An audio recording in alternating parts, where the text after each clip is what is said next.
Okay, so I keep having my camera freeze, and so I don't want to record this all over again and keep starting over. I've started over about 3 times, so I'm just gonna do this in parts. We'll have a part one, and then we'll have a part two.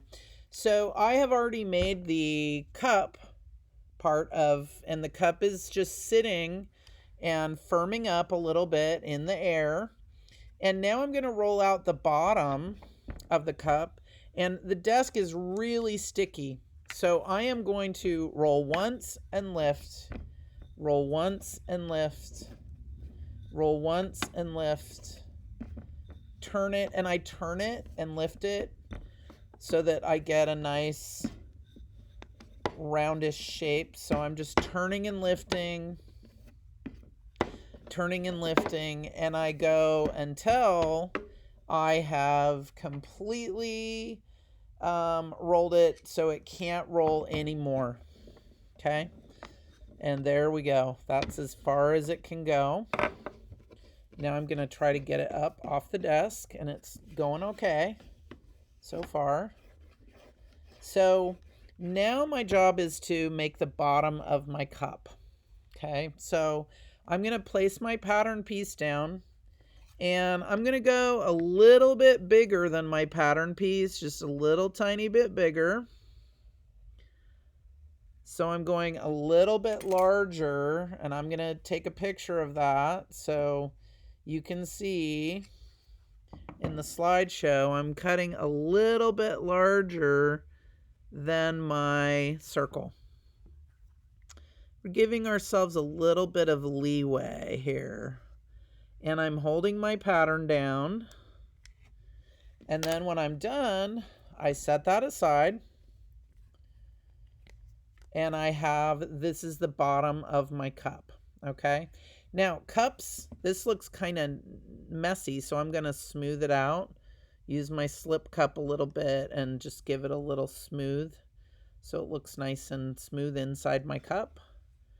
And what I'm going to do is cups like to leak. And one of the ways they leak is right here through the bottom.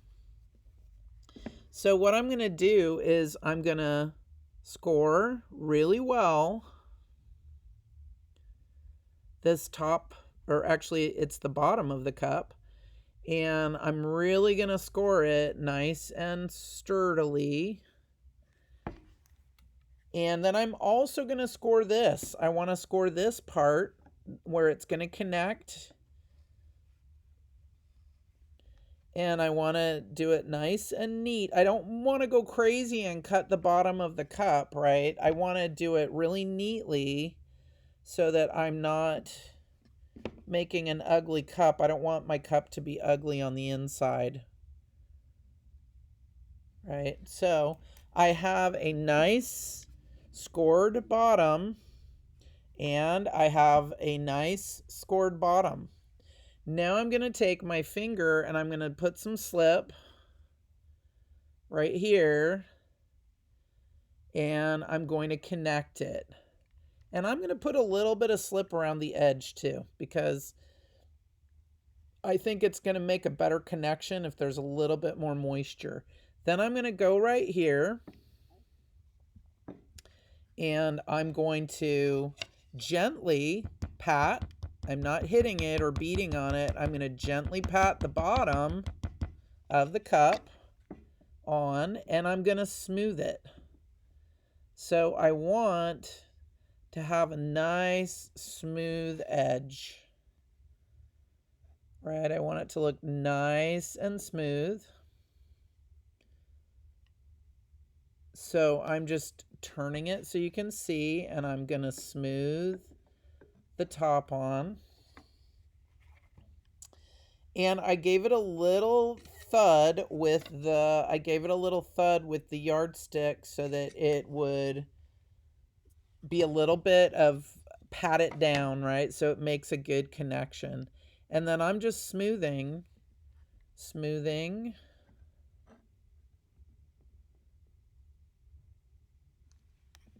smoothing.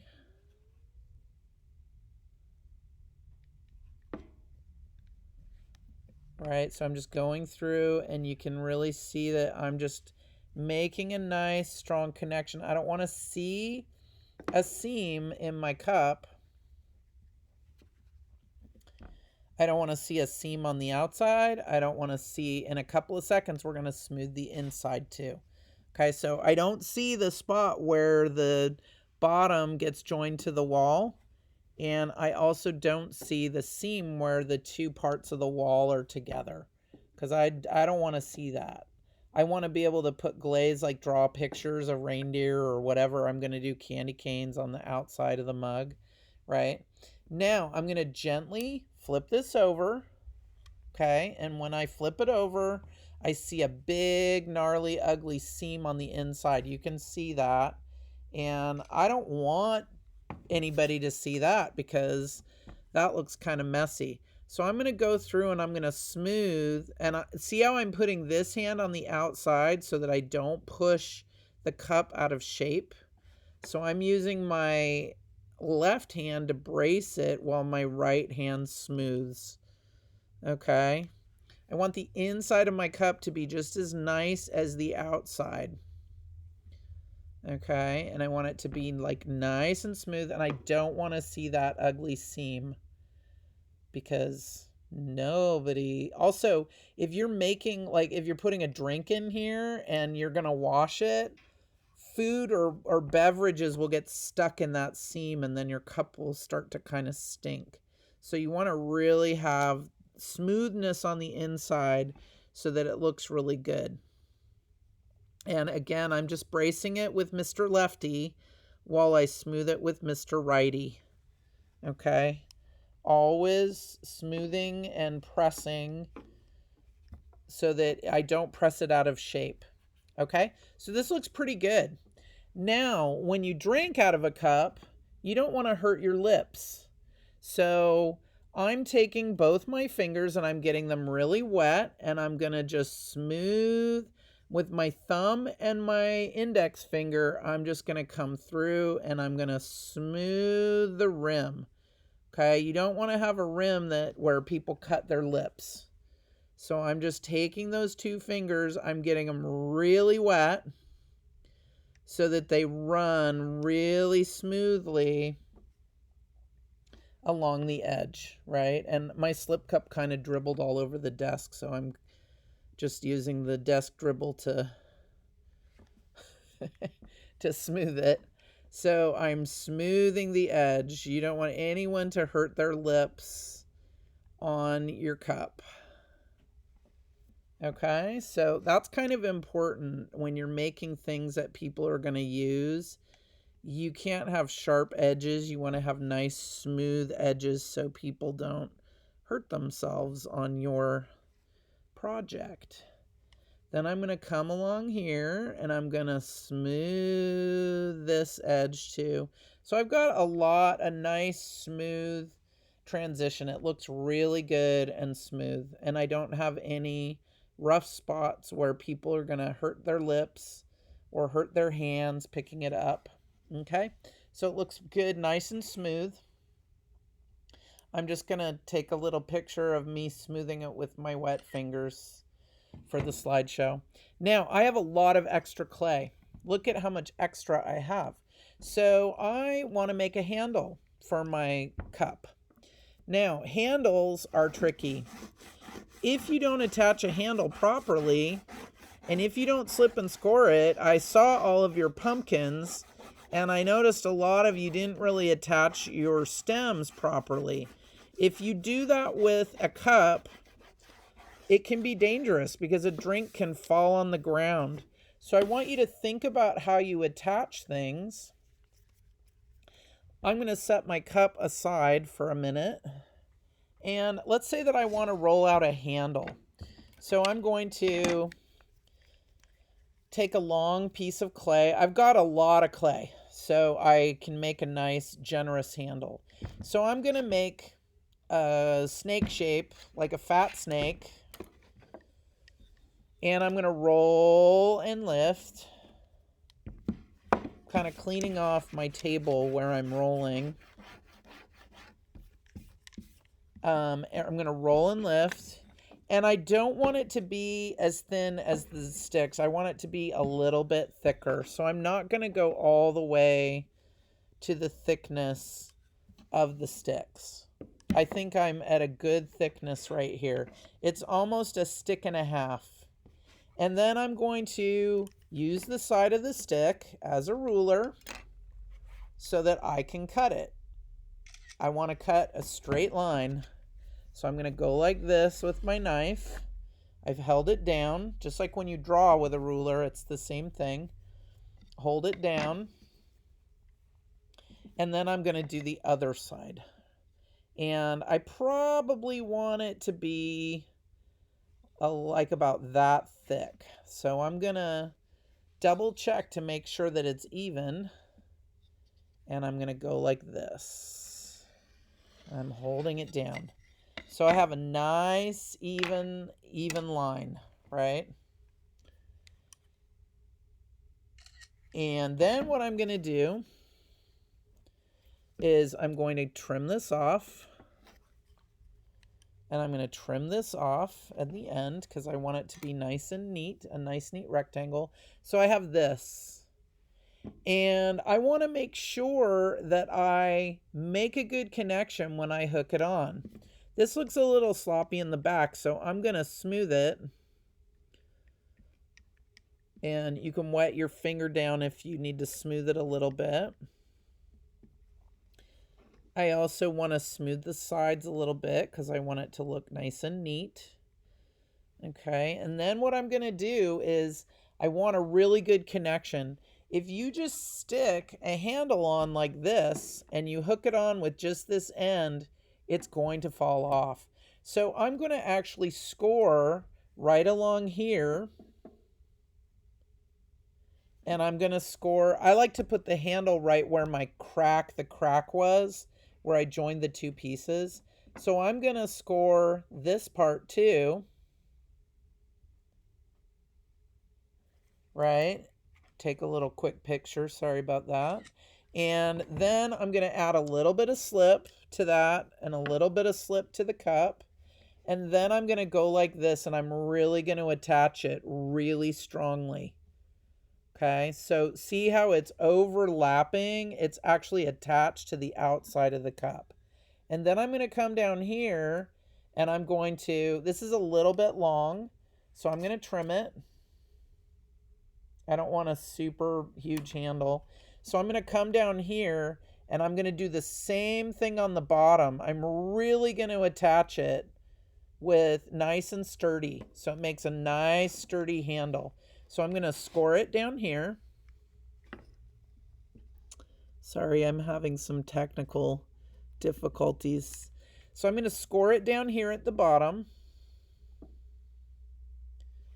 Always slipping and scoring. If you don't slip and score.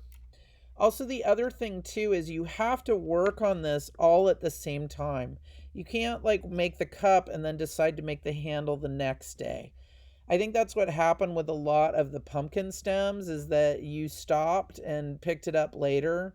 The clay has to be the same amount of dryness, whatever you're doing to it. So you can't like stop, you have to finish it unless you wrap it in plastic, and even then it's tricky. So now I'm going to attach this. See how I scored the bottom part? I'm going to slip it on the cup, slip it on the bottom of the handle, and I'm really going to press it in there.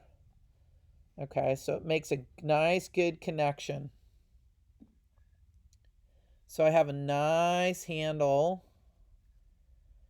I did not just stick the handle on. It is really on there. See how it's on right here? It's got a good, strong connection from here to here.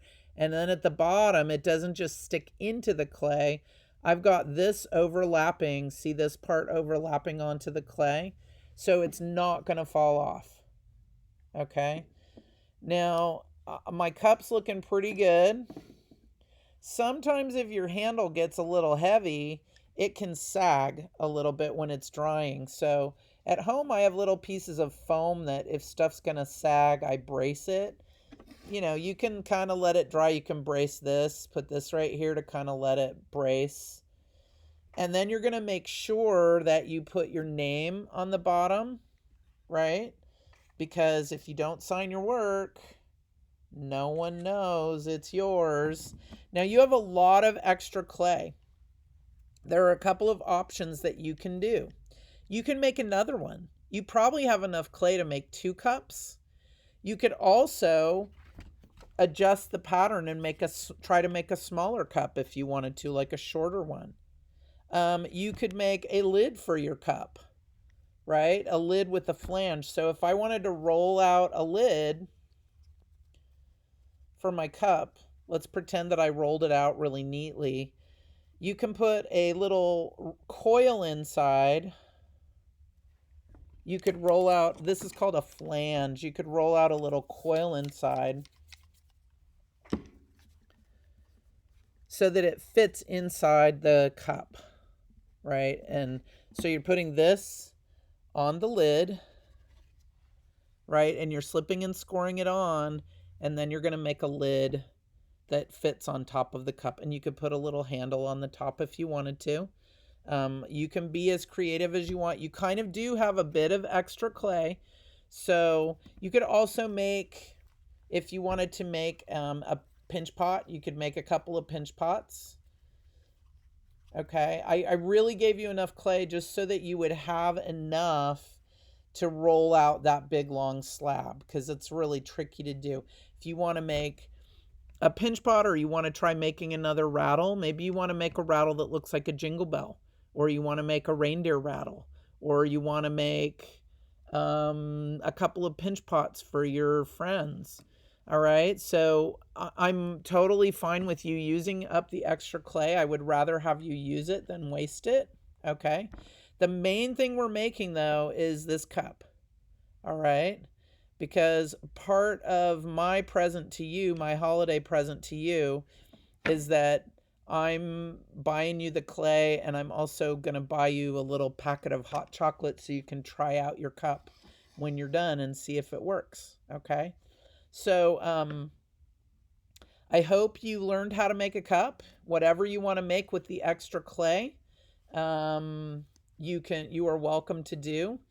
If you make something that is not slipped and scored, I will not fire it. So like if you make a little man and you just stick clay together, I'm not going to fire that. If you make a little person that's slipped and scored and that's done carefully, then I am happy to fire it. Okay? So you have to use slipping and scoring with however creative you get. Okay? Maybe you want to make a plate of cookies. That might be kind of a fun thing to make. So you can cut out a little plate and you can make your own cookies out of clay that you can slip them and score them onto the plate. That would be kind of cool. So it's totally up to you what you want to do with this. Is a fairly large amount of clay, so you're more than welcome to make another project. I would probably try to make a second cup because I think you might have enough to be able to squeeze a second cup out. And then you could have a cup for you and a cup for if you have a sister or a brother or a mom or a dad that you wanted to make a Christmas present for. That would be a nice present. All right. Or by the time we get done, a New Year's present for. So make sure that you have a cup. Make sure that you have a handle. Make sure that your handle is attached firmly on the side, that you have not just gone like this and stuck it right here and curved it around and stuck it right here, and that there's no overlap and no good connection, because if a handle doesn't have a good connection, a handle falls off, just like pumpkin stems fall off. And we can't glue this.